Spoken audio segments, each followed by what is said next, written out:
Trevor the traction engine is old-fashioned, but he doesn't care. He knows that he is really useful, like his friend Edward, the blue engine. Early one morning, Trevor was chuffing about the vicarage orchard. He had important news for Edward. The vicar says that not all children are able to have holidays by the sea, so he's having a garden party to raise money for a seaside trip. I'm going to be the star attraction, chatted Trevor, giving rides to all the visitors. The vicar is putting up posters all about it. I'd like to help too, sighed Edward, but without my rails, I wouldn't be much good at a garden party.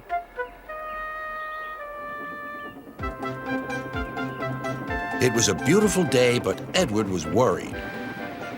I wish there was something I could do for the party, he said. I'd like to be helpful, like Trevor. Edward's driver laughed. You're helpful in your own way, and that's on the railway.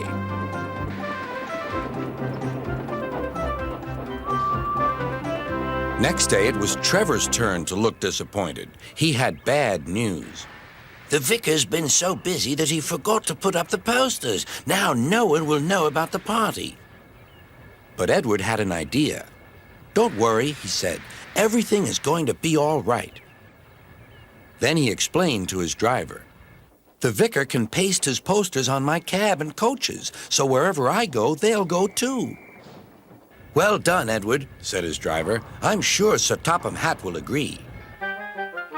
As indeed he did.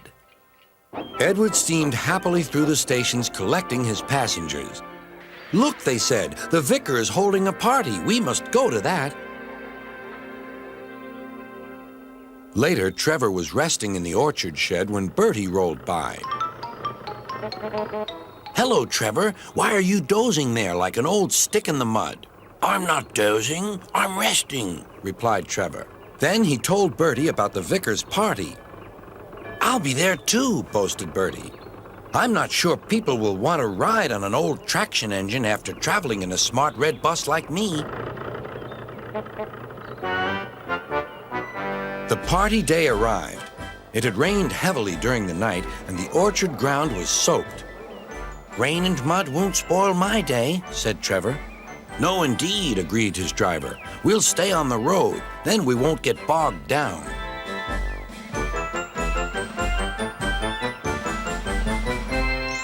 Trevor was soon busy trundling up and down the quiet country lane, carrying lots of laughing children.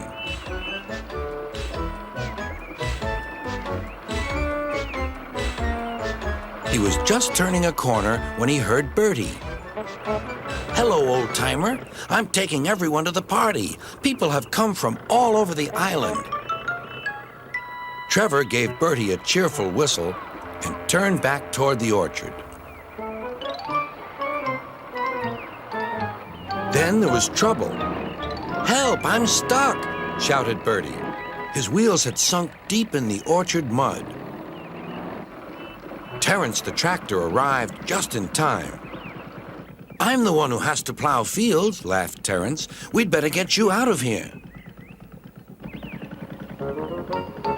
Using strong ropes, Terence and Trevor pulled Bertie clear of the mud. This will teach Bertie a thing or two, Trevor chuffered to himself. At last, Bertie was on the road again. Thank you, Trevor. You're not a stick in the mud at all. No, smiled Trevor, but you were, just for a little while. That evening, the vicar arrived to see Edward and his driver. Thanks to your good idea about the posters, hundreds of people paid to come to the party. We've raised lots of money for the children. Edward was very pleased, and Trevor fell happily asleep thinking of all the children who would now get to the seaside at last.